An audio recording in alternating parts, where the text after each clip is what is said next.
Hi, Jessica. My name's Mattman. I wanted to, first of all, thank you for such a complimentary review of my post regarding this week's counseling examples.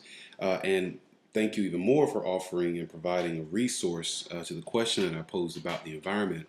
I know that just in going into the profession, I'm thinking about what type of practice I want to have if I do have the opportunity to open up my own practice. And studying the environmental effects of the counseling room and the counseling environment on the patient's therapeutic outcomes is one of great importance and interest to me. So I will definitely be reading. Of course, I think Chapter 9 is next week, reading material, but I'll definitely be doing more study on it here in my own time just to get a better understanding of how that dynamic affects a therapeutic relationship. Um, I wanted to also comment on your post regarding this week's readings, and just agree with Dr. Bradley that I found it interesting how you pulled out some of the more nuanced or unrecognized characteristics of the counselor, such as their eyebrows, their warmth or the lack thereof, and the fact that they were all professional, and the fact that they were diverse. You pointed out that they were diverse, and I agree with that. Counselor and client alike, both parties were diverse.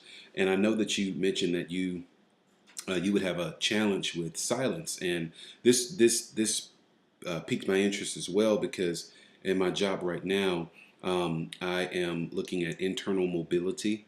And one of the toolkits they provide for us is a toolkit on active listening. And I was just reading it today, actually, and they were explaining how silence is an important element of active listening. And I think our textbook also points that out as well, because there's this misconception that if you can hear, then you're listening. But really, there's so many distractions that can occur just within our own mind internally within us. Things that can distract us from paying attention and giving the client the attention that they need and that they deserve. So I looked up just a paper here to provide, and I'll provide the link for you or the reference in the comments below. But they took a look at the effect of active listening and found that active listening is associated with satisfaction. And this was from a study where they reviewed active listening in medical consultations, development of the active listening observation scale, or the ALOS-global scale. So very, very interesting. I'll put that reference for you in the bottom of this video.